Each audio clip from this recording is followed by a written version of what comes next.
Hey everyone, Eric Renier here, and welcome to the 73rd episode of the Writ Podcast. On Monday, there was a by-election in the riding of Mississauga Lakeshore. This was a Liberal riding that the party was able to hold, but it's also the kind of riding that the Conservatives would be targeting if they're going to be forming a government. And with the end of the year, I thought it would be a good opportunity to check in on the political climate around the country. So joining me this week to do that is Dan Arnold and Andrew Enns. Dan Arnold is Chief Strategy Officer at Pollara. He has polled for the Trudeau Liberals over the last three election campaigns. Andrew is an Executive Vice President at Léger. He has polled for the Conservatives during the Harper years and for provincial Conservative parties across the country. So hello to both of you, and thanks so much for doing this. Happy to be here. So we'll start with that the by-election. Now, obviously, we're not going to say that this is going to predict the next election, but I do think that it's always a key moment when we see actual ballots being cast. So the results, just to go over it, was 51% for the Liberals' Charles Sousa. He was able to win. That was 6 points better than the party did in the previous election. The Conservatives took 37% of the vote, down a couple points. The NDP 5%, Greens 3%, and the People's Party 1%. Andrew, I'll start with you. How important or unimportant are by-elections and the results of this one in particular? Well, I think they carry different degrees of importance depending where they are. But I think, as you rightly touched on, I mean, this was one in a region of the country that the Conservatives, it's no secret, they need to do better in. And so I think this does carry some importance for the party. I think that said, I think the party recognized, early on that the dynamic in this riding, the timing, probably wasn't conducive to a showing. I mean, and I say that not with any particular inside information, except the fact that I looked at where the leader wasn't, and I didn't see Mr. Polliev active in the riding, which is sort of a sense that the team around him looked at this, maybe ran a poll, and said, we'll hold our fire and live to fight another day. And so I think in that sense, I think that was sort of the strategy going in, and probably kind of bears out in the result that we ended up with. Dan, what do you think? First of all, just in terms of by-elections, I know that you were in the PMO between elections, or so you know how by-elections were approached by the government. What is your view on the results and sort of the broader implications? Yeah, I mean, I think by-elections are very much like debates in the sense that beforehand everybody's always trying to downplay expectations. And, we're going to do terrible, we're going to lose, it's going to be a disaster for us. Then after the fact, if you do well, it's the most important thing, it's going to, change the dynamic here. If you do lose, you're spinning in the other direction there. So I think we can look at it analytically here, though. I think it's fair to say that it's not, as you said, not going to predict the next election campaign. But then again, I don't think horse race polls right now are going to predict the next election campaign either. I think it's another data point in terms of how the parties are doing right now. It's interesting, as Andrew mentioned, I mean, in politics, like real estate, it's all location, location, location, and this is a pretty important location. It's the 52nd best seat for the Conservatives in Ontario. They probably need to win at least 52 seats in Ontario to form a government, certainly to win a majority government. So I think it gives us some interesting insight in terms of how things are unfolding and what is a very important part of the world for the Conservative Party. Dan, you are familiar very much with the Ontario Liberals as well. So, this is Charles Sousa, who is a former cabinet minister, a very recognized name in the riding because he used to represent it for over a decade. So the fact that the Liberals did better than they did in 2021, do you think some of that can be chalked up to Sousa, or can the federal Liberal brand take some solace in the result? Yeah, I think certainly candidates play a bigger role in by-elections than they do in a general election. That said, we just went through a provincial election this spring where there were ads on the air every day saying, Kathleen Wynne's right-hand man, Kathleen Wynne's right-hand man. So obviously, his experience in the government may not be a huge asset for voters. Certainly, there are still going to be people out there who may even hold that against him. So I think he's probably part of what happened here. I think there's probably a few other factors in play, though. I think it's a reflection that the Liberals, even though they are maybe a little wary after a long stint in government, still have a very strong organization on the ground. We've seen this in the past couple of elections. If you look at the closest 20 ridings, for the Liberals every election, and we've won 15, 16 of them each time. Very good at identifying what are the key battlegrounds and then just pouring in the volunteers, pouring in the resources. And I think, on the ground, it's still a pretty strong Big Red machine there. And I think that's something that is a good take home from the by-election as well, too. And I think a good reminder as we look ahead to the next election. From the Conservative perspective, it's interesting in the sense that most of the polls right now have the Conservatives ahead in Ontario, or certainly doing better than they did last election campaign. And Poilievre's strategy seems to be very much a base strategy. Like, I'm going to fire up the base. I'm going to get people who are Conservatives to get excited and come out and collapse the PPC vote, and bring in new Conservative voters who maybe have been alienated before. And you would think that would play well in a by-election, right? In the sense that the by-elections are all about mobilizing people, about exciting the base, about giving them a reason to actually come out on a day in December when you're not thinking about politics and vote. And for whatever reason, that didn't seem to come together for him in this campaign here. So, I think that was interesting. I don't necessarily know the reason it didn't come together for him as well as it could have, but I think that's something that certainly the OLO will be reflecting on a little bit in the next little while over the holidays. Yeah, Andrew, is there something in this that the Conservatives should be worried about in terms of the fact that they weren't able to make inroads in a riding that is going to be an important one for them in the next election? Well, I think for sure that as Dan says, this is something that they'll have to be looking at. It is an area that they have to make inroads, and they didn't make any sort of significant strides. I think, though, they'll be realistic in the sense that there was a couple of, leading up to it, even the month leading up with the Freedom Convoy emergency measures, hearings going on. I was interested in the fact that, Pierre Poilievre was studiously absent in any of that sort of conversation and debate, which I think for good reason. There was nothing in it for him, and probably would have been a distraction and a detraction if he would have gotten involved in that. So I think that also kept the lower profile than he might have wanted in the lead up to the by-election. He would have tried to drive things up. Likewise, the brouhaha over the firearms legislation breaking literally the weeks just before the vote probably didn't work as well for him, in this particular part of the country. So I think the other sort of if I was with the Conservatives, bit of a concerning trend here is the lack of the NDP vote. And the fact, again, it's by-election, and it becomes a bit of a, candidate matters and a little bit of a microcosm. But if there's a trend here of that NDP vote, little as it is in the GTA, but it's enough if it starts to disappear down to the 5 or 6% number, and that shifts to the Liberals, that spells trouble for the Conservatives. They need an NDP in around that 19, 22% in some of those GTA ridings to make kind of the gains that they probably do, and I think that's going to be something that they'll be wanting to keep an eye on, and not a lot they can do about it, but it's a disconcerting trend as they look and plan forward. Andrew, does the results, would it cause Poilievre, do you think, or should it, to rethink some of his strategy, or can they just move on from this one by-election and keep going forward? Is there something here that says maybe what we're doing isn't working?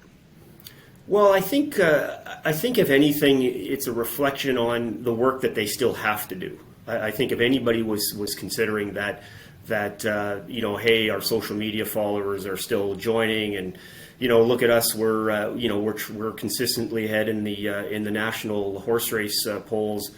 We're on autopilot. I think that this should be a good wake-up call to say, guys, first of all, as Dan rightly put, the Liberal Party is a formidable force in the country, organizationally, and certainly, as they approach 8 years, 8 years, third term in office, they're wearing a few trappings, but they still have all the equipment and the team to sort of put up a great fight, and those are good reminders for the party that that this isn't cruise control. Let's move on to a broader look. So this was one riding in the country. There's 337 other ones.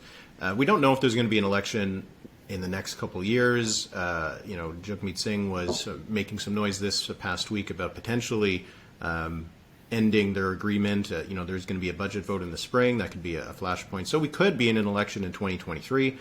We might only be in an election in 2025. So nevertheless, this has been the first year since the last election. There was the Freedom Convoy. There was the inquiry about it.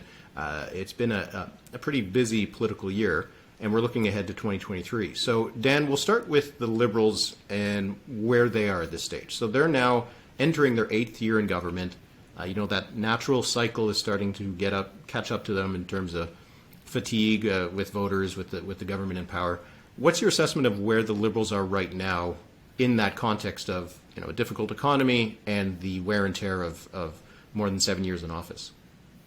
Yeah, I think that is something that is true of every government. Once you get in for a long time, you start to get some bruises along the way, and certainly the last 3 years feel like 100 years, just with everything we've been through as a country. So maybe they're even dealing with that a bit more than some governments would be.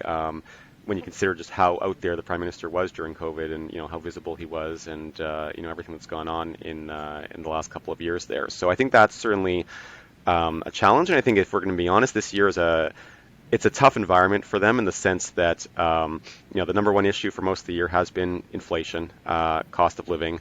It's hard as a government to message around that because the solutions people want are not the solutions that will even fix the problem. If we're just writing checks to everybody, that's not going to make things better. It might even make things worse. So, I think just the fact that people have been focused on issues like that is probably not good for the government. As Andrew alluded to, the fact that other issues have kind of bulled up, like Freedom Convoy, guns in the fall, actually probably has been maybe helpful politically to kind of shift the attention away. And even if we're into a debate about healthcare, even if the discussion is about the government's not spending enough money on healthcare, if we're talking about healthcare in 2023, that's probably better than talking about inflation from the Liberals' perspective, just because people are thinking about an issue where they probably have a bit more credibility. So, I think they got through the year okay. They're certainly not at the point.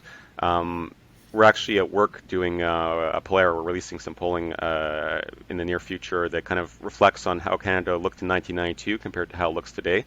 So I was looking back at the old crosstabs from polling in 1992, and at that point it was literally, I think 24% of Canadians said, I can see a possible way where Brian Mulroney will get elected next year. Like, it was not even fathomable to people that this guy could even possibly get reelected. So I don't think they're at that point. It's not the point where people have written this government off, who say there's no chance for Trudeau to get reelected.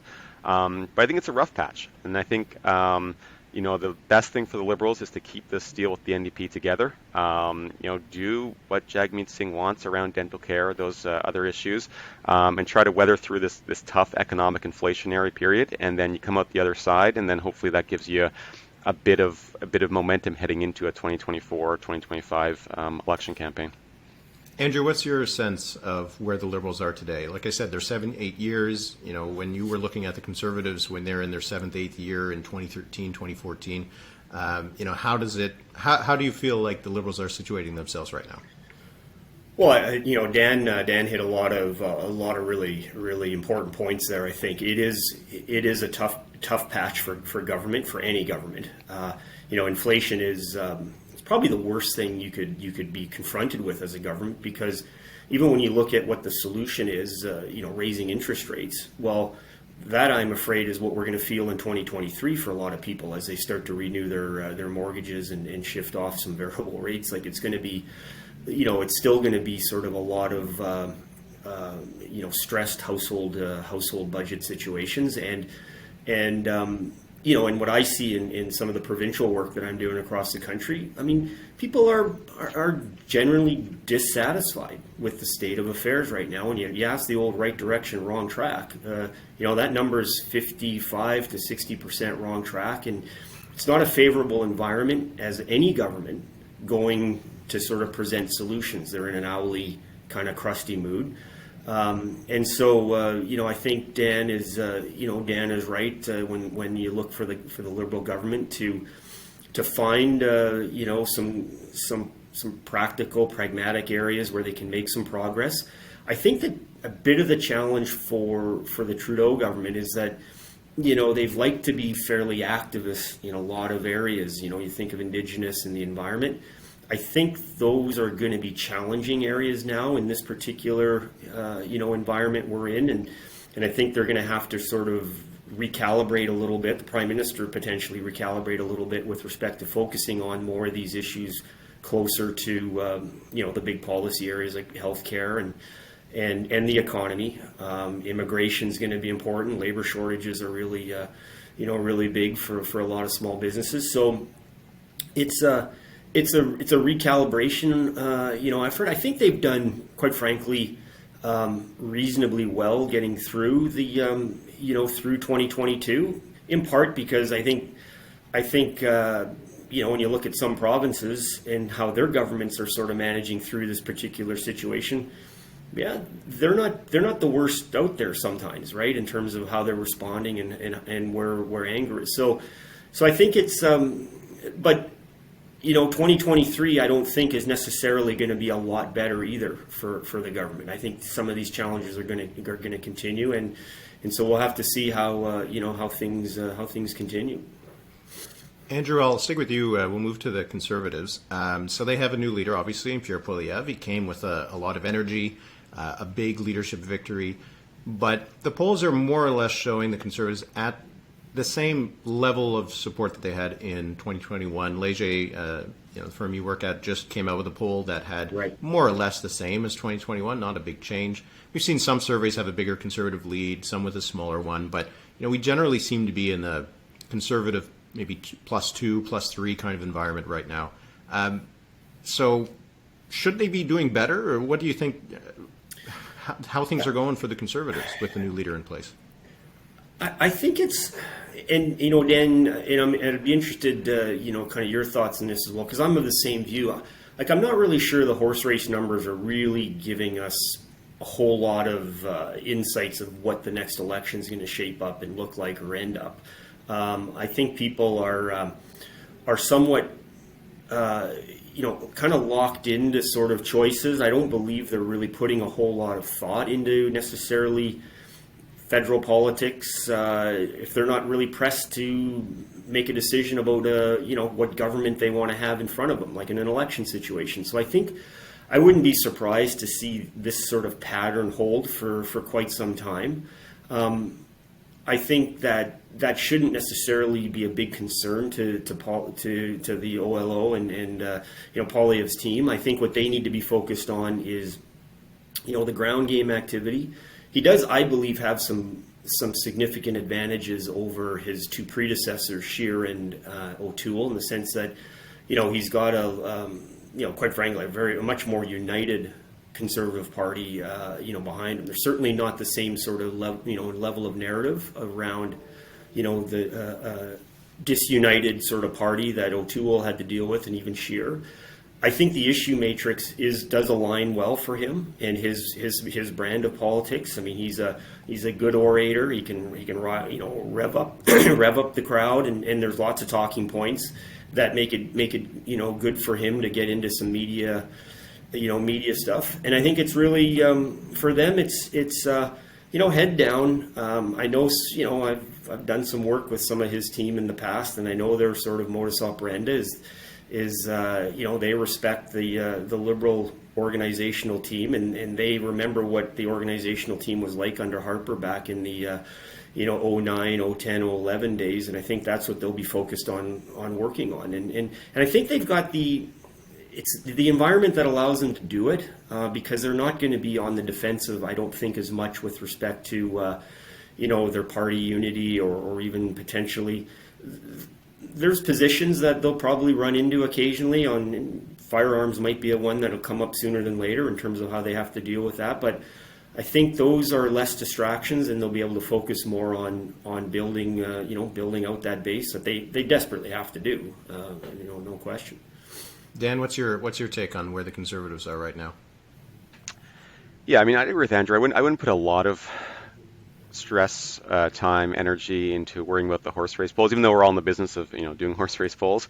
Just because people aren't that focused on that right now, right? Like if you called me up and asked me, what are you going to buy for your next car, Dan? I'm not looking for another car right now. I'm happy with my car, so I just say like I probably get the same model that I've got right now, right? But when my car gives out, I'm finally at the point where I'm going to buy a new car. Then I'm going to be reading reviews. I'm going to be talking to friends. I'm going out for test drives. My mind is much more focused on that right now. So if you called me up then and you asked me, what are you going to buy for your next car? You probably get a much more accurate kind of read on where my headspace is at. So in that respect, I think people are either they're probably happy or unhappy with the car they have right now, and they're probably not thinking about what the other options are. And I think even though we all know Pierre Poilievre because he is such a omnipresent presence in political circles for the last couple of years, probably a lot of voters don't have I did some polling earlier this fall, and he's not that much better known than even Aaron O'Toole was with the broader public. So, I think there's still a lot of that kind of introducing himself to voters that he's got to do, and he's got some runway to do this. I mean, I think the best thing for him probably is this Liberal NDP deal in the sense that, he maybe doesn't have to worry about another election for a couple of years and can take the time to kind of figure out what is that story of Pierre Poilievre that we're going to tell to voters. What is, when you think about him, what do you want to think about? And I don't know if he's necessarily landed on that yet. Like at times I look at him and I say like, okay, this guy is like, he is zoned in. He's got these great videos that are super engaging on issues that matter to Canadians. And then he kind of goes off and rambles about Bitcoin or drug policy or the World Economic Forum. And, I think, for him, 2023 probably is about kind of honing in, like, what is the focus going to be, and kind of developing that narrative and that story that he wants to take into the next election campaign. Just one thing I wanted to bring up with both of you. Just this past week, there's been a bit of a discussion. There was a poll out by Main Street Research that had the Conservatives leading among 18 to 34s with a huge amount of support. I think it was 47. At the same time, the Léger poll that was out this week had him at 22%. So it's not really clear exactly where Conservative support is among the youth voters. But Andrews, just to kick off with you, how important is that cohort for the Conservatives? And does Pierre Poilievre have some appeal among the 18 to 34s? I think of the last couple of Conservative leaders, he probably does have a bit more support. And I say that in part, I haven't actually seen any consistent uptick in the support amongst that cohort in some of our polling, but I do think that some of his social media presence and some of his activity there, and his that sort of dynamic, engaging type of presence on some issues might make him a bit more attractive in that age group. Personally, though, I'm not. I'd be surprised if he invests a ton of energy in terms of that. At the end of the day, and the voters are still an older. It's still an older cohort.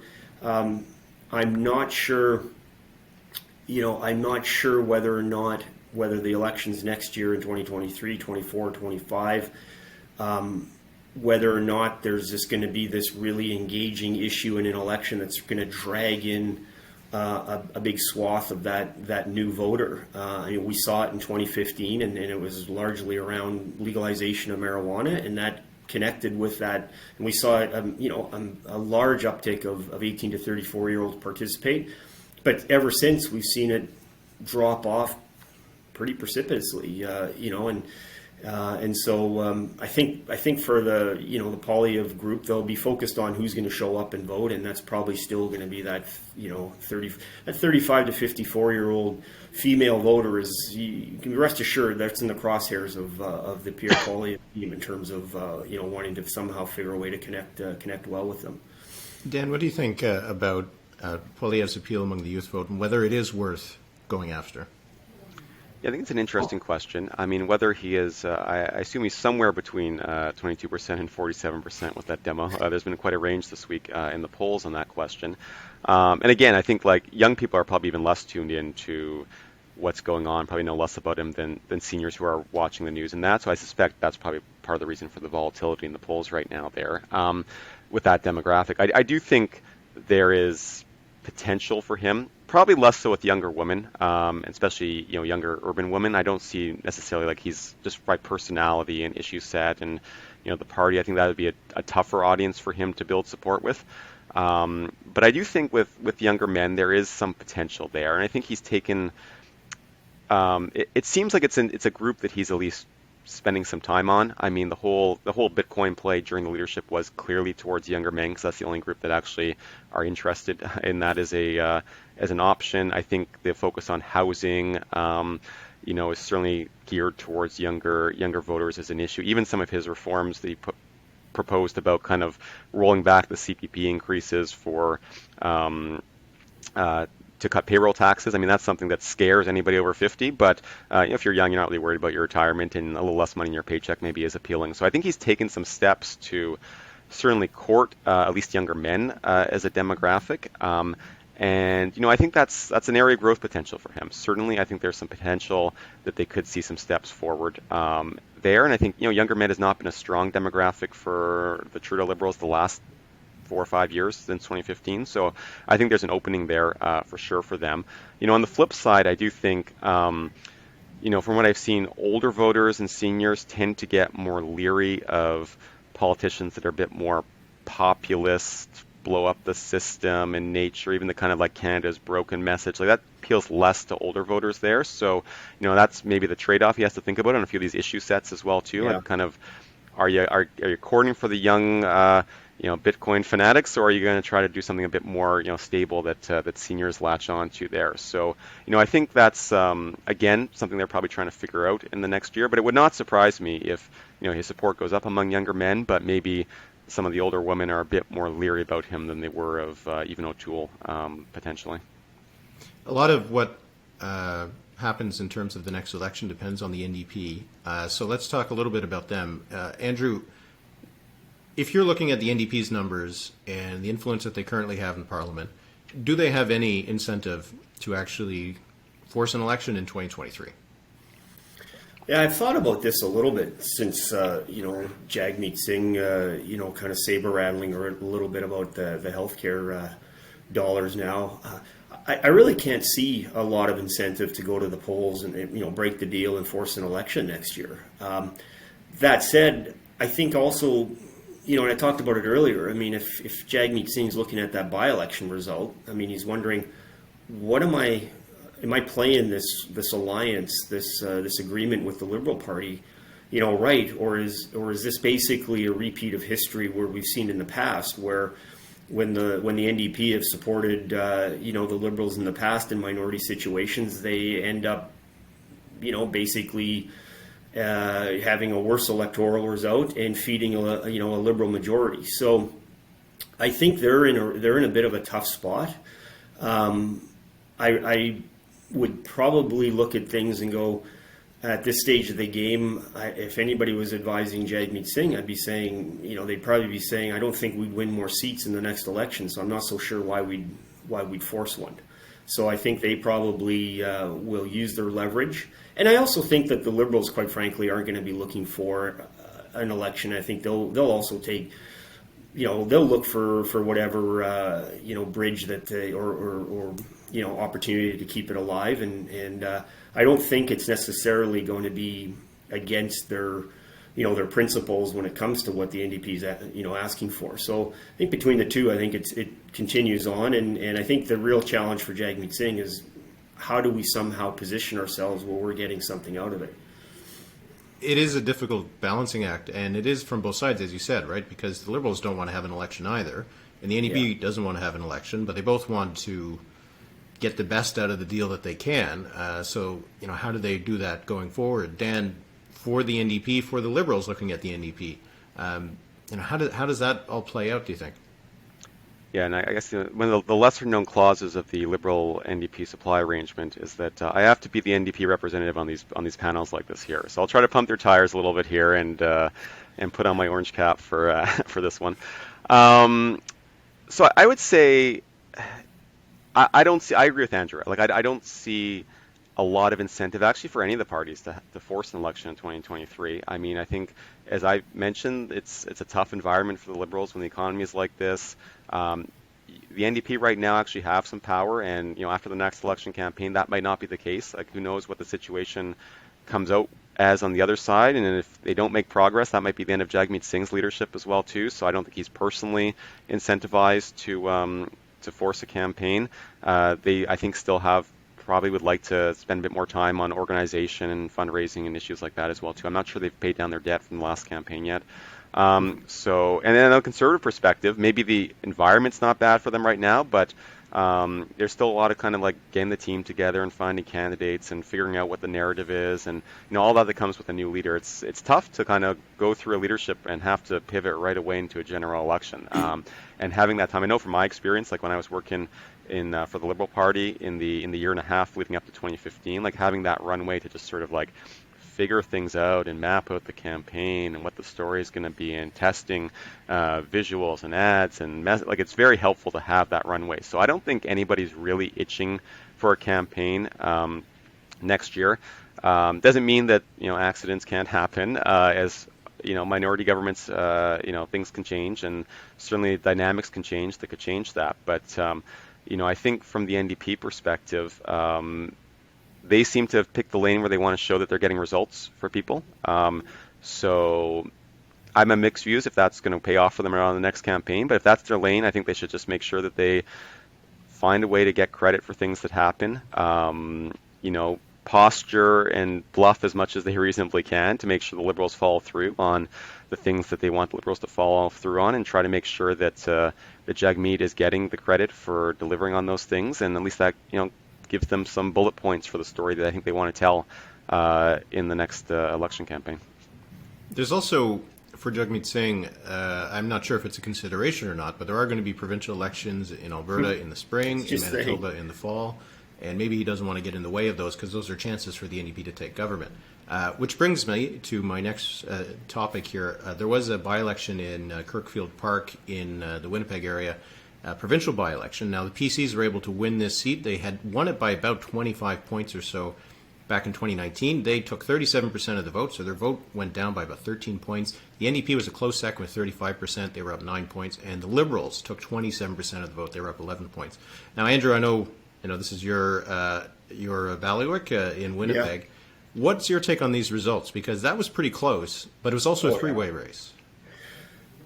Look, I mean, first off, I think if you talk to some progressive conservatives in Manitoba, you'd probably get a majority of them didn't think we would win that riding. The current ballot situation in Winnipeg is pretty dire for the PCs right now. I mean, they're down double digits. Probably, I think the last probe polling that I saw was 17 points or something. It's quite a significant gap. The last time Kirkfield Park was contested and it was an open seat, it was the 2007 general election, and the NDP actually won that seat by 1,100 votes. So, there was definitely the potential there. I think for the PCs, okay, it's a win. Good. It certainly shouldn't. It shouldn't. Apart from the a backslap on the night of, it shouldn't change the perspective that they've got an election coming up in October, and they've got a lot of work to do to change perceptions. Certainly in the city of Winnipeg. In Manitoba, obviously every seat in the province is important, but in the city, you for the Progressive Conservatives, they have to do. They have to do reasonably well in the city, and right now the polling would indicate that they're in dire straits. I think so. I think for them, there's certainly evidence that their vote has slipped in the city, and it's not great. I think it's interesting though that the NDP are probably asking some hard questions as well, because this is the second by-election this year that they've narrowly lost. The first one was in probably a tougher seat. It was more of an upper middle class seat, but this one was winnable for them, and they came up short again. And I think they'll be asking themselves what happened. And I think both main parties have some thinking to do on this, and obviously I think people will look at the vote split and maybe that contributed, but. It's probably a bit more satisfying for the PCs, but no one should feel particularly comforted by this result. It doesn't change the government at all, and the election's still coming in October. So, I would like to hear from you, Andrew. For the Liberals, who are they spoiling right now? Are they spoiling the NDP or are they spoiling the PCs? Well, I think in a riding like Kirkfield Park, probably that was a lot of PC vote that had drifted to the Liberals, and I think so they're creating some problems. But I think you'll in a lot of the ridings that the PCs are hoping to hold on to, if that Liberal vote is anywhere in around the 20 to 25%, then they're quite comfortable with that. Even if some of that vote has come from their candidate, I think the split would be advantageous. The NDP will be asking themselves, why isn't it that's not making the move over to a party that is really the next best opportunity to change the government, right? And they can't quite make that case to some of those voters, and I think that's going to be their sort of conversation. And Brian Topp has joined the leadership team with Wab Canoe, so he'll be looking hard at these. He knows what he's doing. So, Dan, looking at sort of the broader numbers in Manitoba, the New Democrats have pretty big lead in the province, as Andrew mentioned, have a huge lead in Winnipeg. Heather Stevenson has very low approval ratings. Is it possible for the PCs to turn this around between now and October? Yeah, I mean, obviously, Andrew is the expert on all things Manitoba. I could use some good tips on what the Jets need to do to make the playoffs. I probably maybe can't give us quite as many tips on what the PCs need to do in Manitoba to make some magic happen in October this year. I think it's a tough environment for them as well too. And I think I think you mentioned this, Eric, in one of your write-ups, the Angus Reid polling that came out. Premier approval ratings.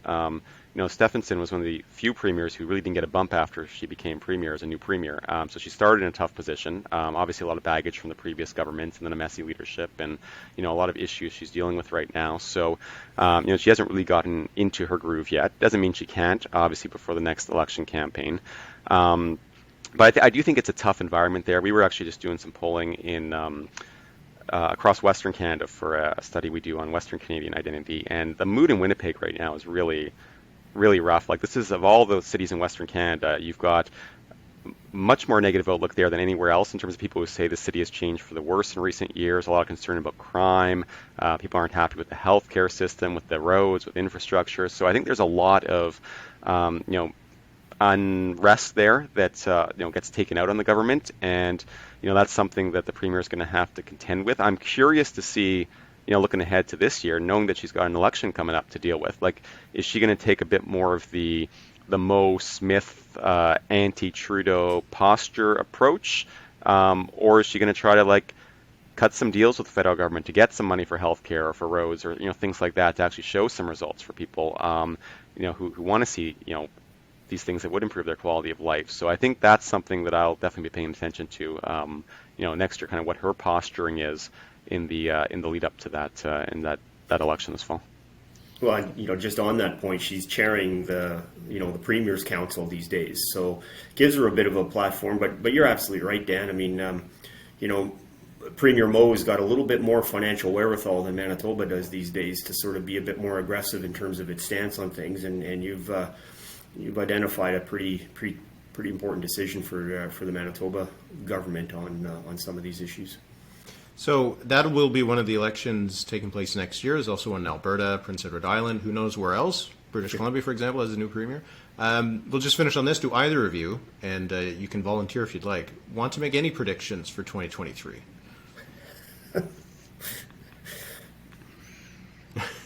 Andrew can go first on this one. Yeah.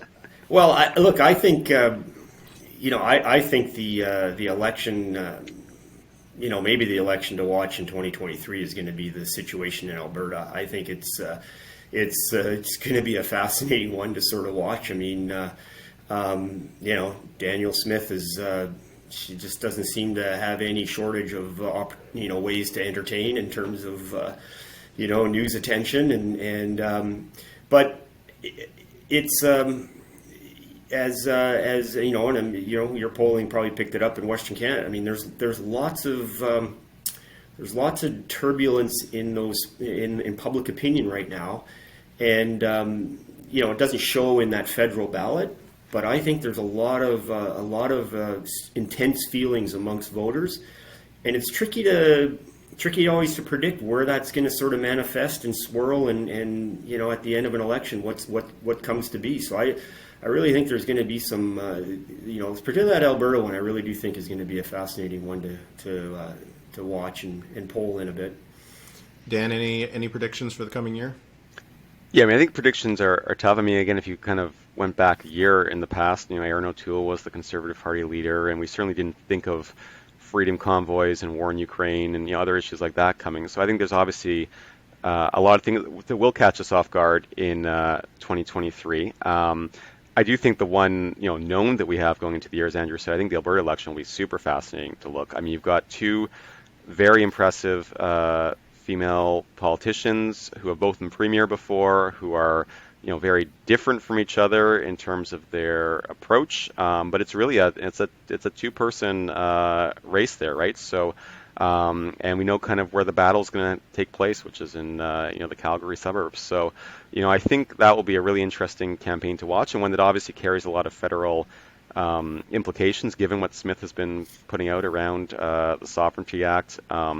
I mean, if she's only going to use it to ban plastic straws, maybe that's not the most important thing in the future of our country. But if she's going to use it for other things that are a bit more aggressive with the federal government, then that obviously has a lot of implications in terms of the country as a whole.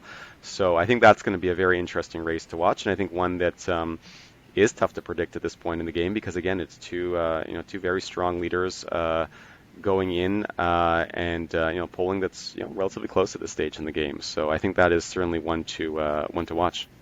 Yeah, I think that will probably be our political focus in 2023, and I'm sure we'll get a chance to chat about it again in the new year. So happy holidays to both of you, and thanks so much for joining me, and we'll chat again soon.